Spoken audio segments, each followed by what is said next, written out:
फातिमा की रानी माँ, प्रभु यीशु की माँ, आसरा तू ही है माँ।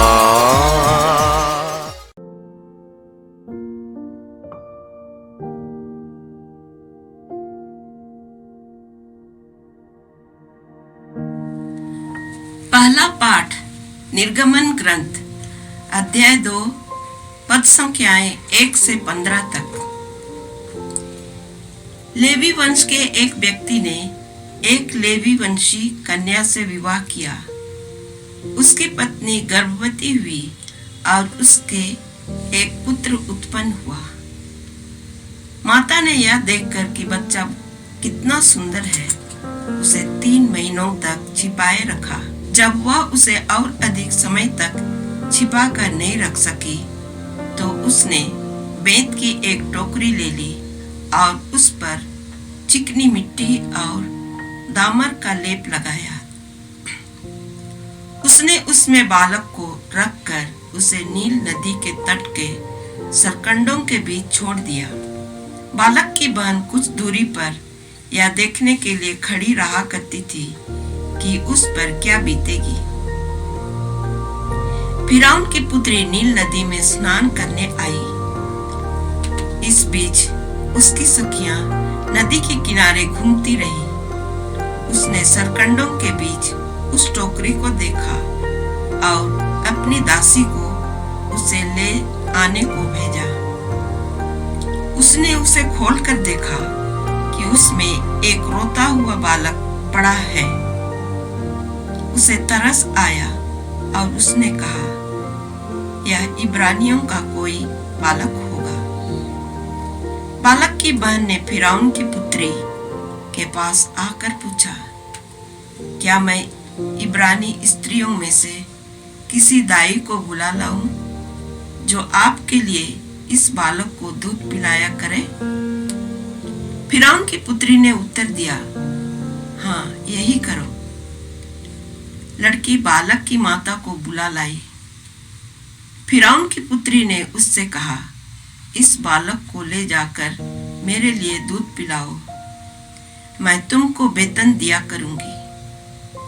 वह स्त्री बालक को ले गई और उसने उसे दूध पिलाया। जब बालक बड़ा हो गया था तो वह उसे फिरौन की पुत्री के पास ले गई।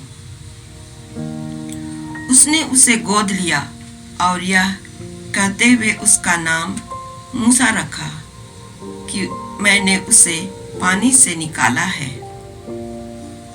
जब मूसा सयाना हो गया तो वह किसी दिन अपने जाति भाइयों से मिलने निकला। उसने उन्हें बेगार करते देखा और यह भी देखा कि एक मिस्री उसके एक इब्रानी भाई को पीट रहा है। मूसा ने इधर उधर दृष्टि दौड़ाई और जब उसे पता चला कि वहां कोई दूसरा व्यक्ति नहीं है तो उसने मिस्री को मारकर बालू में छिपा दिया। वह दूसरे दिन फिर निकला और उसे 2 इब्रानियों को लड़ते देखा। उसने अन्याय करने वालों से कहा, तुम अपने भाई को क्यों पीटते हो? उस व्यक्ति ने उत्तर दिया, किसने तुमको हमारा शासक और न्यायकर्ता नियुक्त किया है? क्या तुम मुझको भी मार डालना चाहते हो जैसे कि तुमने उस मिस्री को मारा? मूसा यह सोचकर डर गया, यह बात फैल गई है। फिरौन को भी इसका पता चला और उसने मूसा को मार डालना चाहा। मूसा फिरौन के अधिकार क्षेत्र से भाग निकला और मिदियान देश में बस गया। यह प्रभु की वाणी है। ईश्वर को धन्यवाद। भजन अनुवाक्य। प्रभु भक्तों में नवजीवन का संचार होगा। प्रभु भक्तों में नवजीवन का संचार होगा। मैं दलदल के कीच में धंसता जाता हूँ, मेरे पैर नहीं टिक पाते हैं। मैं गहरे जल में पड़ गया हूँ, लहरें मुझे डुबा कर ले जा रही हैं अनुवाक्य, प्रभु भक्तों में नवजीवन का संचार होगा। प्रभु भक्तों में नवजीवन का संचार होगा। हे प्रभु, यही उपयुक्त समय है। मैं तुझसे प्रार्थना करता हूँ। हे ईश्वर, तू दयालु और सत्य प्रतिज्ञा है। तू मेरी सुनने की कृपा कर। अनुवाक्य, प्रभु भक्तों में नवजीवन का संचार होगा। प्रभु भक्तों में नवजीवन का संचार होगा। हे ईश्वर, मैं निसहाय और दुखी हूँ। तेरी कृपा मुझे ऊपर उठाए। मैं गाते हुए ईश्वर की स्तुति करूँगा। मैं धन्यवाद देते हुए उसका गुणगान करूँगा। अनुवाक्य, प्रभु भक्तों में नवजीवन का संचार होगा। प्रभु भक्तों में नवजीवन का संचार होगा। दीनहीन यह देखकर आनंदित हो उठेंगे।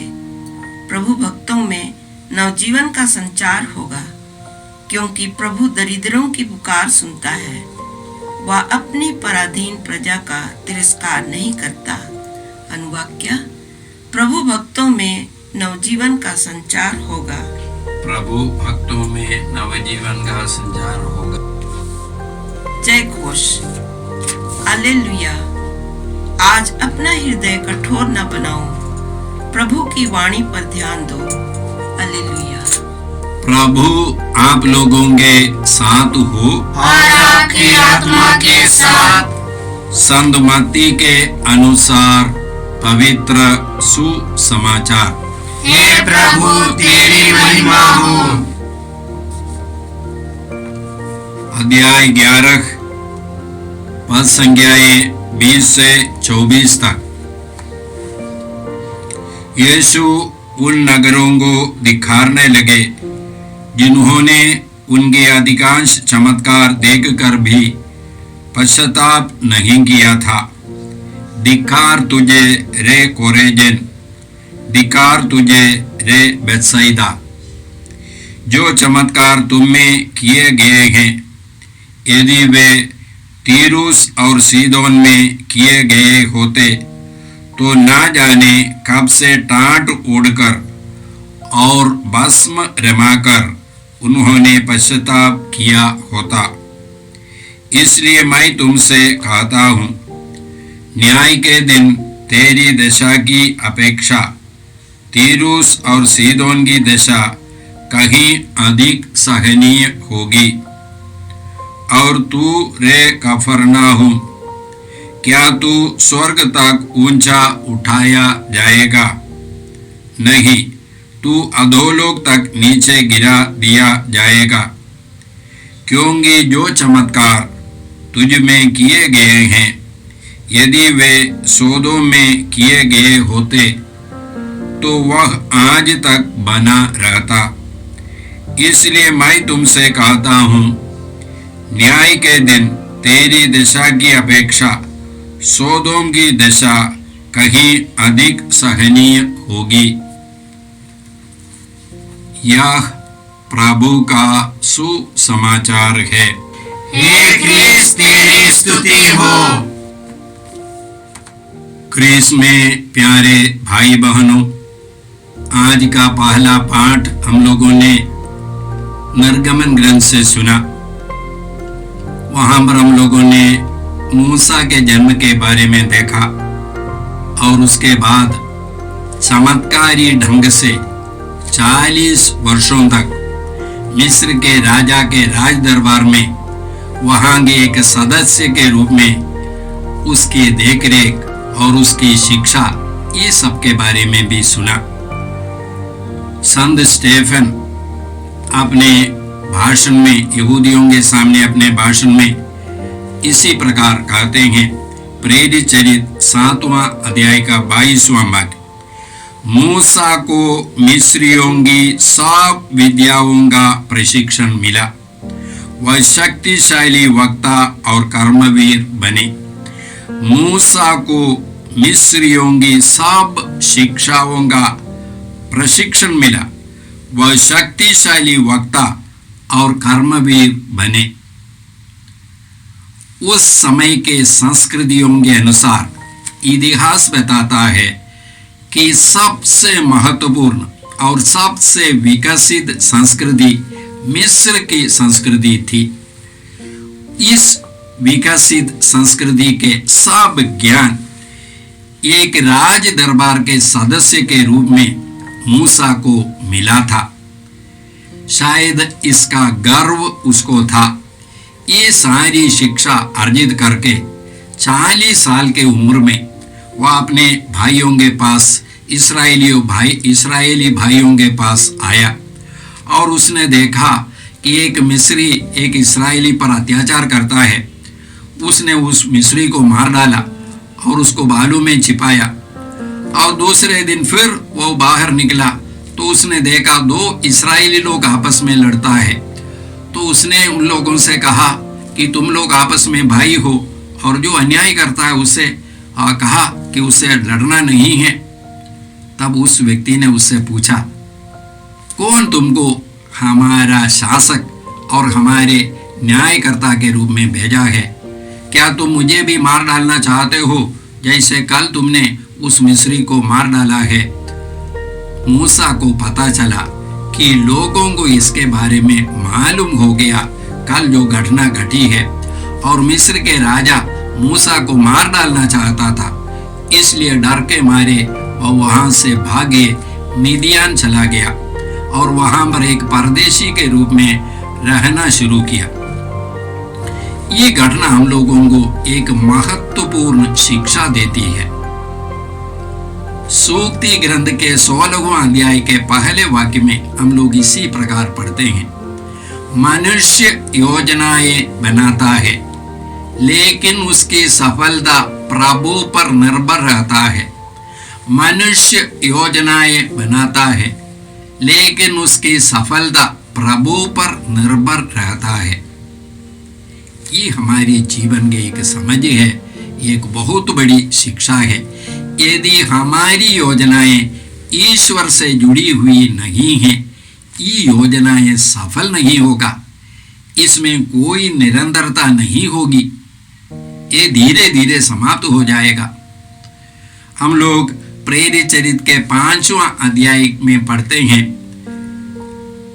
यहूदी नेता लोग शिष्य लोगों को मार डालना चाहता था, लेकिन एक व्यक्ति गमालियल नामक एक प्रतिष्ठित व्यक्ति ने उन लोगों से कहा, देखिए ये योजना या ये आंदोलन ईश्वर के तरफ से है, आप लोग इसको समाप्त नहीं कर पाएंगे, लेकिन आप ईश्वर के विरुद्ध काम करते होंगे, लेकिन ये मनुष्यों के तरफ से है, ये अपने आप समाप्त होगा।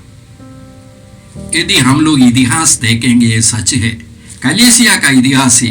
कलीसिया के शुरुआत में रोमी साम्राज्य जो सबसे शक्तिशाली साम्राज्य था, कलीसिया एक छोटी सी कलीसिया को जो 12 अनपढ़ शिष्य लोगों के द्वारा शुरू हुआ था और पवित्र आत्मा की प्रेरणा से उन लोगों ने शुरू किया था, ये आंदोलन आज तक बना रहता है, आज तक जारी है। कलीसिया समाप्त नहीं हुआ, लेकिन अगस्टस सीसर को जिसको प्रभु बोल करके उसके सामने सिर झुकाने के लिए आदेश था, वे लोग समाप्त हुआ और रोमी साम्राज्य समाप्त हुआ, लेकिन कलीसिया आज भी जिंदा है, जीवित है। यदि यह आंदोलन ईश्वर के तरफ से है तो इसको आप लोग समाप्त नहीं कर पाएंगे, लेकिन ये मनुष्य की तरफ से है, ये अपने आप समाप्त होगा। इसलिए भाई और बहनों, हम लोग अपने जीवन में देखेंगे हमारे जीवन का हर कार्य, ये सूक्ति ग्रंथ के 16वां अध्याय के 3 वाक्य में इसी प्रकार, आप अपने सभी कार्यों को प्रभु को समर्पित कीजिए, तब वह सफल होगा, वह ईश्वर की योजना के अनुसार होगा, वह सफल होगा। तो हम लोग अपने जीवन के हर कार्य को प्रभु की योजना के अनुसार, प्रभु की इच्छा के अनुसार करने के लिए प्रभु से आशीर्वाद मांगेंगे। आज के सुसमाचार में हम लोगों ने सुना कि यीशु उन सभी नगरों को दिखाते हैं जहाँ पर उन्होंने बहुत सारे चमत्कार किए थे। इतने सारे चमत्कारों को देखने के बाद भी उन लोगों के जीवन में परिवर्तन नहीं आया। उन लोगों ने पश्चाताप नहीं किया, ईश्वर के तरफ नहीं मुड़ा है। यीशु इस दुनिया में क्या के लिए आए हैं? यीशु आए हैं ईश्वर के राज्य की स्थापना के लिए। यीशु का हर कार्य, हर चमत्कार इस स्थापना के लिए उन्होंने किया है।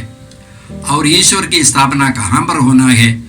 हमारे हृदयों में होना है। इसका मतलब क्या है? हम लोगों को अपने हृदय में ईश्वर को स्थान देना है। ईश्वर को राजा के रूप में, प्रभु के रूप में हमको प्रतिष्ठित करना है और उनकी इच्छा के अधीन रह करके हम लोगों को जीवन बिताना है।